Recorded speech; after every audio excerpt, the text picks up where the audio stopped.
Imagine someone just comes over and places this dried, mummified monkey's paw right on your coffee table. Yeah, gross. Right? It's disgusting.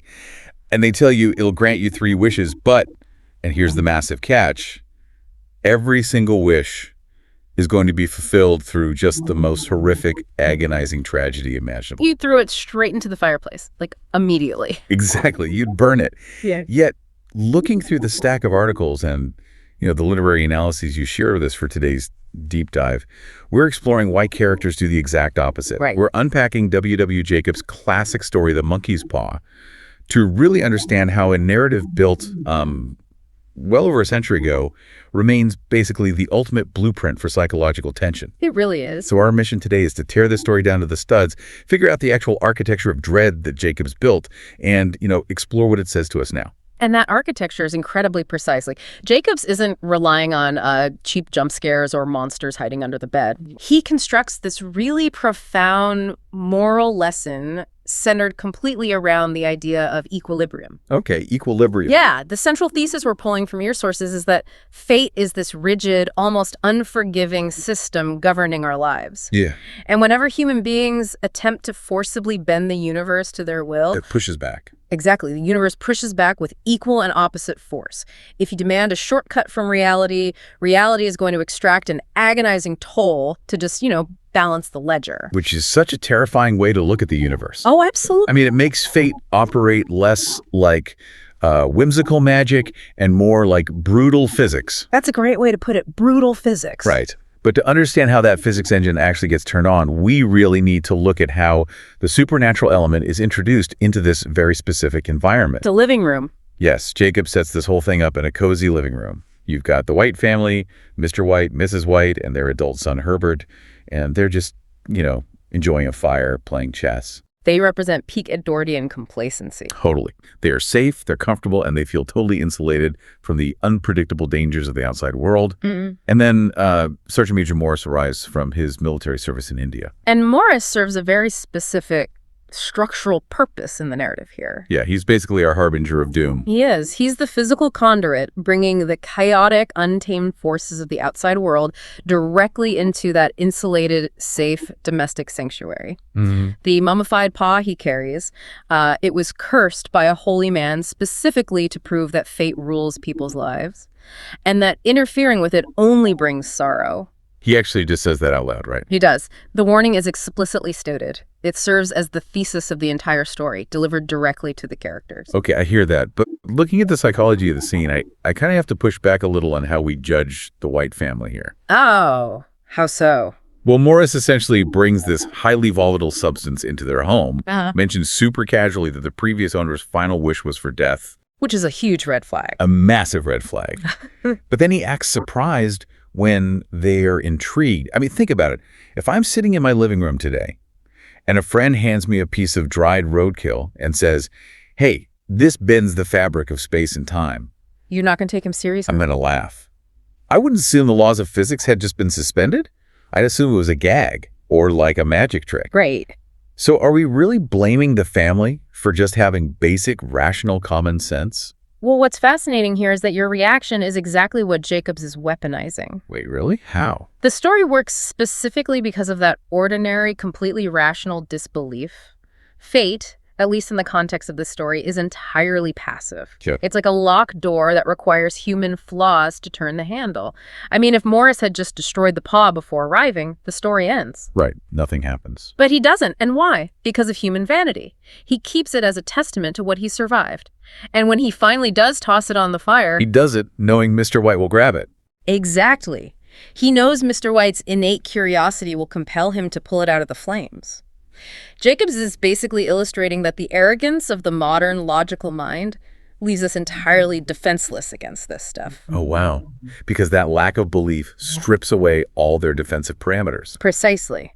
Think of the monkey's paw like an open source malicious algorithm. I like that analogy. It requires a prompt to execute its programming, right? If you truly believed you were dealing with an immensely powerful, highly volatile cosmic force, you would treat it like a legal contract. You'd hire an attorney. Yes. You'd say, I wish for 200 pounds, provided it arrives via a verified tax-free lottery winning with zero negative physical, emotional, or financial consequences to anyone I have ever met. You would lock it down with so many clauses. Exactly. But that lack of parameters is their fatal error. Because they view it as a parlor trick, Mr. White just casually throws out the command. He literally just says, I wish for 200 pounds. Right. It's a terribly mundane wish. It's just enough to pay off the mortgage on the house. Yeah. But that casual vagueness is the open backdoor the algorithm needs. The universe doesn't care whether you actually believe in its underlying code or not. It just needs the input. It only requires you to hit enter. The rational arrogance of the White family is the exact mechanism fate uses to spring the trap. Man. So let's talk about how that trap actually snaps shut. Because this is where the story shifts from a spooky parlor trick into something just deeply, deeply disturbing. It really takes a dark turn. The fulfillment of that first wish, the 200 pounds, it doesn't arrive with a puff of smoke, or like a glowing treasure chest appearing on the rug. No, not at all. Jacobs uses the historical context of the early 1900s to deliver the punishment through a perfectly mundane, industrialized tragedy. The factory? Yeah. The next day, their son, Herbert, is caught in the machinery at his workplace and killed. It's so brutal. And then a representative from the company arrives at the White family home. He delivers the news, and he explicitly states that the company admits no liability for the accident. Of course they don't. Right. But he informs the parents that they wish to present a sum of money as compensation for their loss. And the sum is exactly 200 pounds. Here's where it gets really interesting for me. This detail from your notes completely reframed the story. Oh, yeah. Yeah. Jacobs weaponizes ambiguity. Because people died in industrial accidents all the time in the early 20th century. Factories were incredibly dangerous. Very true. There were barely any safety regulations. Exactly. So by having Herbert die in the machinery, it looks exactly like a statistical probability. There's no magical residue left behind at the factory. No glowing runes on the gears. Right. So it forces you to ask, is this just an incredibly cruel series of coincidences? Or did fate actively manipulate the physical world, putting Herbert in the wrong place at the wrong time just to punish them? If we connect this to the bigger picture, the brilliance of that ambiguity is that it isolates the characters. What do you mean by isolates them? Well, think about it. If a mythological beast had crashed through the roof and handed them a bag of gold, the existence of magic would be an indisputable fact, right? Yeah, they'd know for sure. They could mourn their son and just curse the beast. But by twisting an ordinary, everyday environment to deliver the wish, fate takes the path of least resistance. Oh, man. It masks the supernatural behind the mundane. And this forces the parents to absorb the entirety of the guilt. Because they can't be sure. Exactly. They are left to agonize over their own culpability. They have to wonder if their careless joke murdered their son or if it was just a random, awful workplace tragedy. That lack of certainty is essentially a psychological torture device. It absolutely is. It completely shatters that Edwardian complacency we talked about earlier. The cozy living room is just gone. It is replaced by this suffocating heavy silence. The atmosphere completely flips. And a psychological toll of that guilt initiates a total paradigm shift in the characters, which moves us into the next phase of the narrative, where we watch their rational skepticism get entirely burned away. Leaving only raw, blinding desperation. Yes. So what does this all mean for them? Because you see this most vividly in Mrs. White, right? You really do. The transition she undergoes is central to understanding the mechanics of grief that Jacobs is exploring. Mm-hmm. She shifts from this gentle, rational figure into something almost feral. Yeah, she loses it. A little over a week after Herbert is buried, she suddenly remembers the paw still has 2 wishes left. And she absolutely forces her terrified husband to use the second wish to bring their son back from the grave. The analogy that comes to mind, and I actually saw a version of this in the notes you provided, is a gambler chasing their losses at a casino. That's a perfect comparison. Right. Someone loses their life savings, their house is foreclosed, so they go and take out an illegal loan to double down on the very game that just destroyed them. Convinced that one more hand will fix it. Exactly. They convince themselves that they can force the system to give it all back. But with the Whites, the stakes are cosmic. Literally life and death. So what I want to unpack is their motivation here. Are they actually wishing out of a genuine hope things will go back to normal? Or is this just pure, blinding desperation making them completely forget the cruel mechanics of the universe they literally just experienced? It is entirely the latter. And that is where the tragedy just compounds itself. Yeah. Grief fundamentally destroys the human capacity for risk assessment. Wow. The moral warning of be careful what you wish for is totally irrelevant to them now because they already have empirical evidence that the pause magic is malicious. They know it's evil. They know the cost. Mr. White even vocalizes the logic. He points out Herbert has been dead for 10 days. And he was caught in machinery. Right. His body was so mangled by the industrial machinery that he could only be identified by his clothing. Ugh. Logically, Mr. White knows that bringing him back will not restore the smiling son who played chess by the fire. It will animate a mutilated, decomposing corpse. Right. And Mr. White is terrified. He physically recoils in the text, saying he could not look upon it. He knows what's coming. He knows the physics of this magic. He knows the algorithm only optimizes for suffering. So, why does he yield to her demand? Because desperation eclipses all logic. Even survival instincts. Yes. Mrs. White's psychological need to undo her sorrow becomes a singular obsession. Jacobs is showing us that when humans are pushed to the absolute edge of despair, the intolerance of their present reality overrides basic survival instincts. They just can't live in the now anymore. Exactly. They aren't wishing for a happy ending. They are wishing out of a frantic need to rewind the clock.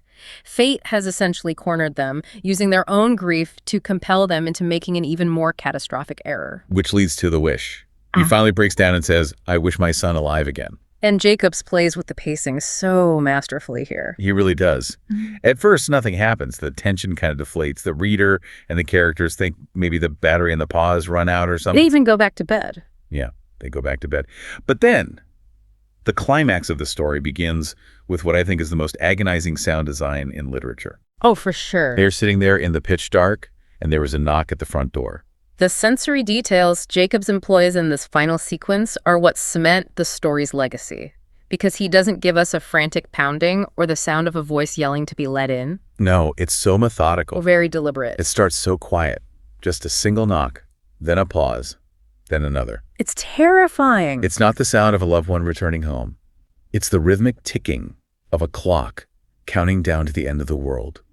It's the physical manifestation of consequence slowly walking up the front steps. And the contrast between the two parents in that moment is brilliant. Oh, Mrs. White scrambling downstairs. Yes. Desperately fumbling with the heavy locks, trying to slide the bolt back to let her quote-unquote boy in. While Mr. White is frantically crawling on the floor in the dark. Searching for the monkey's paw to make the final wish before she can get that door open. This raises such an interesting point about the text itself. As you're reading this, do you actually want the door to open? That's the tension. Right. Jacobs paralyzes you between the intense curiosity to see the supernatural and the absolute dread of the reveal. This raises an important question about the mechanics of horror. Why does Jacobs leave whatever is on the porch completely unseen? Yeah, he never shows us. He could have easily dedicated a paragraph to describing the rotting, mangled zombie of Herbert bursting through the wood. But if he describes it, he limits it. Exactly. If he says, the zombie has missing teeth and a broken arm, my brain says, okay, that's gross, but I can categorize it. It becomes a known entity. Right. By keeping it locked behind the door, Jacobs forces the listener's own imagination to do the heavy lifting. The locked door serves as a physical boundary between the living and the dead. And that sliding bolt is the very last thread of sanity the family has left. Whatever your specific mind conjures waiting in that darkness is infinitely more terrifying than any adjectives Jacobs could put on the page. Furthermore, leaving it unseen drives home the thematic resolution of the story. Well, think about the timing. Mr. White finally locates the paw in the dark, and just as his wife throws the bolt and pulls open the door, he breathes his third and final wish. And the knocking stops instantly. Instantly. Mrs. White opens the door to an empty, quiet road with just a cold wind blowing through. It's the ultimate admission of defeat. He has to use his final wish to banish his own son back to the grave. Which is horrific. He has to actively wish for his son to be dead. It is the final, crushing realization that reversing fate is impossible. Yeah. Trying to force the universe to undo its own actions only spawns unnatural nightmares. Mr. White is forced to accept the natural equilibrium of the universe, but the toll exacted upon him is that he must endure the psychological trauma of effectively killing his son a second time. Man, the arrogance of that initial casual wish by the fireplace has been paid for in full. Oh, entirely. They end up with exactly what they had after the first wish, a dead son in an empty house. But now they carry the added, unimaginable trauma of knowing what was waiting on the other side of that door. The universe maintained its balance, but it completely flattened them to do it. It's a perfect, inescapable closed loop. Which is why the story endures. It illustrates that the systems governing our reality, whether you interpret them as fate, coincidence, or simply consequence, are deeply interconnected. You can't just pull on one string. Exactly. Pulling violently on one thread doesn't fix the pattern. It unravels the entire tapestry. Looking over everything we've pulled from your sources today, it's so clear that The Monkey's Paw isn't really a story about magic at all. Not at its core, no. It is an atmospheric exploration of human vulnerability. It maps that terrifying transition from modern arrogance to primal desperation. Because we all want the shortcut, right? When things go wrong, we all look for the easy answer or the quick fix to undo our pain. But Jacobs reminds us that there are no shortcuts that don't pass through darker territory. The cost of altering reality is always paid by the person requesting the change. Which leaves you with this final thought to chew on. Oh, this is a good one. Think about your own deepest wish right now. The one thing you want more than anything else in the world. Just hold that in your head. If you were guaranteed to get it, but the universe, with its infinite capacity for cruel irony, got to choose the exact method of delivery. Would you risk it? Right. Would you still dare to make that wish? Or is the unknown cost simply too high? It's a chilling thought. It really is. Yeah. Well, thanks for letting us explore your notes on this deep dive. My pleasure. We'll catch you next time.